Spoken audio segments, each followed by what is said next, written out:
All right, good morning, everybody. Thanks so much for being with us. I'm Joy Lim-Nackern here with Gravir Dinza for our segment called In Case You Missed It. Yeah, you know what, Joy? One of the fabulous things about living in Atlanta is there's no shortage of good places to go eat, right? Absolutely. I mean, isn't it great to try out new places all the time? And we've Yes. got new restaurants popping up, seems like every other day. Yesterday we celebrated Juneteenth, and so just in time for that, and I think it's quite timely, just one more place for people who live and work in Atlanta to be able to eat. Crews broke ground on the city's first Black-owned, plant-based commercial food kitchen. So check this out. I love it. Our goal is really just to kind of educate people and expose them to plant-based foods. Honestly, sometimes we do start off with the more familiar processed foods like the veggie burgers and the veggie hot dogs, but then our goal is to move them to more whole foods, fresh fruits and vegetables, fresh grains and things of that nature. Now, I love this, Gravir. I'm Isn't super it excited. great? Well, you know I'm a vegan, so I know. I'm super excited. I got to go to this place. and this is a shared kitchen, Joy. So the Okay. menu is also going to include things like barbecue tofu. Okay. So are you a tofu gal? Do you do tofu? yeah, Okay. absolutely. And it just has to be done right, which it sounds like they know what they're doing. Right, and they're going to have maple glazed collard greens as well. Oh, that sounds So doesn't awesome. that sound amazing? Okay, well, I'm going to pop up this video because I know, Check that out. yeah, just so we could get a look at it. I love this. Thank you so much You for bet. the recommendation, Gravir. The founder says that they're really looking at items that might resonate with the people who, appreciate that, like you. yeah, okay? yeah. How I'm about excited this? for Do you it. like ice cream? Of course. Well, I mean, for me, I would eat vegan ice cream, but Vegan you know ice cream? what? Well, There's whatever- always- whatever yeah. floats your boat. Ice cream lovers can beat the heat. Check this out. Okay. With a sweet treat from Kroger, and Kroger stores are everywhere. It is celebrating the start of summer, which is today, by the way, the official start of summer. The summer solstice. It's the longest day of the year. From now on, the days do start getting shorter. I hate to break that to you, but Sad. Kroger is giving out 50 free pints of store brand ice cream for every minute of sunlight today. And Kroger says that's about 45,000 pints or 900 minutes. Wow. And if you go to our website, you can check out a coupon that Okay. Kroger has. Okay. And you'll find it there, and you can pick up your ice cream well, for the free price today. is right. The price is right. Free is always a good thing. Something that you might see around Atlanta, okay, so if you live or work here or spend much time here, new police units are going to be driving through your neighborhood, and these units are green and black trucks. Take a look at them. They're part of the new CARES unit that was just launched by Atlanta Mayor Andre Dickens. The officers in this unit, they have kind of a unique responsibility. They're going to respond to non-emergency calls. Because, something happens and the police are busy with maybe something else that's a little more serious. So these units are going to respond to things like non-injury car accidents. You get a fender bender or whatever. You don't have to, maybe another police officer that could be utilized somewhere else with something more serious. These guys are going to be able to handle this. Maybe a traffic issue. So the mayor launched the CARES unit as part of the city's Operation Heatwave. He says that's to help curb crime during the hot summer months where violent crime does tend to go up. And here's what they had to say about that. That's what we're needed for, to say, hey, you go handle the bigger things. We have this accident call. We can, So I feel like it's very necessary for us to be here.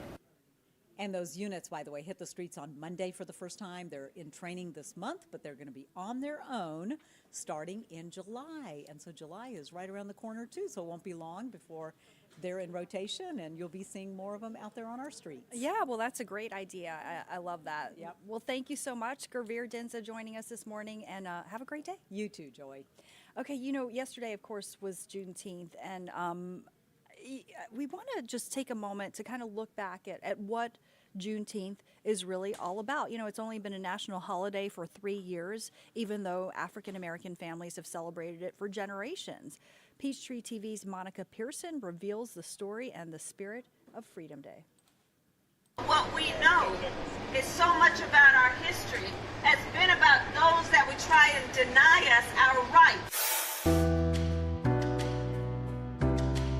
Juneteenth gets its name from combining June and 19th, The day in 1865 when Major General Gordon Granger arrived in Galveston, Texas, to deliver a very important message. The war was finally over. The Union had won, and it now had the manpower to enforce the end of slavery. The announcement came 2 months after the effective conclusion of the Civil War, and even longer since President Abraham Lincoln had first signed the Emancipation Proclamation.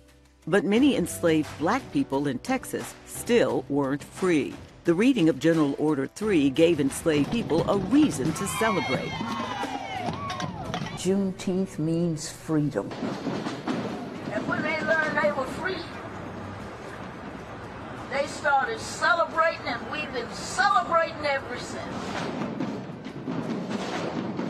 Former slaves would travel to Galveston annually in honor of Juneteenth. That tradition soon spread to other states, including here in Georgia. Initial celebrations centered around educating former slaves of their voting rights. But now, celebrations include cookouts, parades, church services, and musical performances.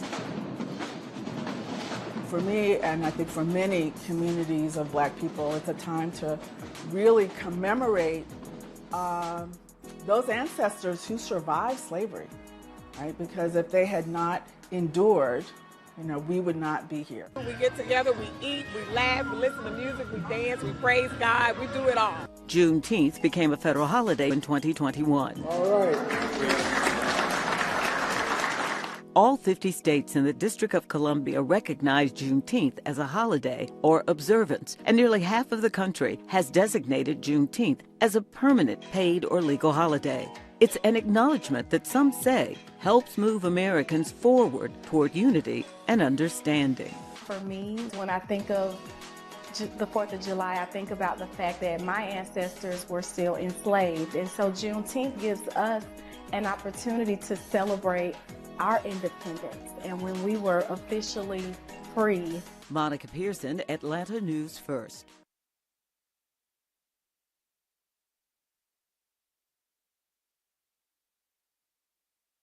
Thank you so much to Monica for that incredible story and providing that perspective. On Juneteenth, a group of volunteers spent the holiday in a Marietta warehouse packing boxes of books, I should say, for kids in Africa.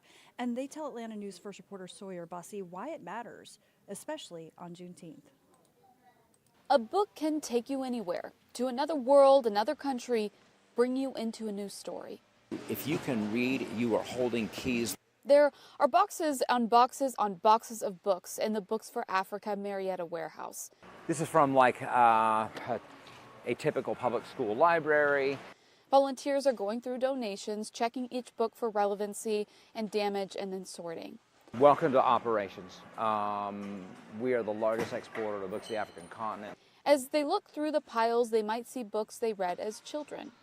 Books for Africa representatives say the nonprofit sends between 1 and 4 million books every year to Africa. I feel happy.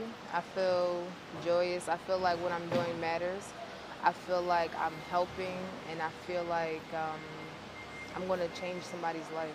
So there are recycling bins at the end of each aisle. All the books inside will be recycled into boxes to be distributed overseas.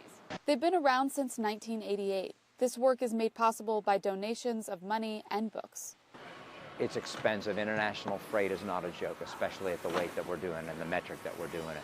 And we raised over 2,000 books, including school supplies and notebooks for the Books for Africa organization. This is the way these volunteers have decided to spend their Juneteenth, lost in piles of books, filling boxes for kids ready to dream new dreams. And Marietta, Sawyer Bussey, Atlanta News First.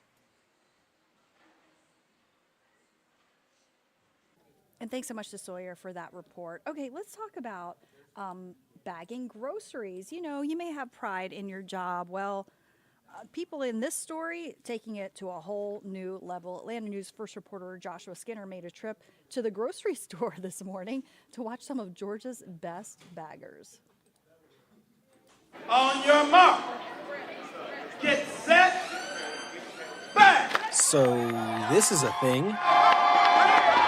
A really intense thing. We pull from all 182 stores the best 12. That's the number of finalists for Kroger's Atlanta district. We've been practicing for like a month and a half. The goal is what you see. Bag the groceries as quickly as possible with a horde of screaming fans around you. It blew me away. It was a lot of cheering, a lot of noise. 17-year-old Wyatt Shaner blew away the competition. Is it harder to pack a reusable or a paper bag? I would say paper. I think reusable is pretty easy. He's passionate about this gig. Speed is one thing, but it's also about getting items in there, not crushing anything, and make sure your weight's good. And practice makes perfect. Yeah, we were practicing for this the other day, and I dropped a jelly on the ground. Had to stop, clean it up, yeah. Regardless of the outcome for the other 11 baggers, they're still some of the best in the state. Working at a grocery store as your first job is probably one of the better ones. Wyatt moves on to regionals in Orlando, where he'll compete against baggers from other grocery chains. Winner goes to nationals in Las Vegas. Sounds like his kind of bag. Bagging, pushing carts, it's awesome. Amongst the throngs, Joshua Skinner. Atlanta News First.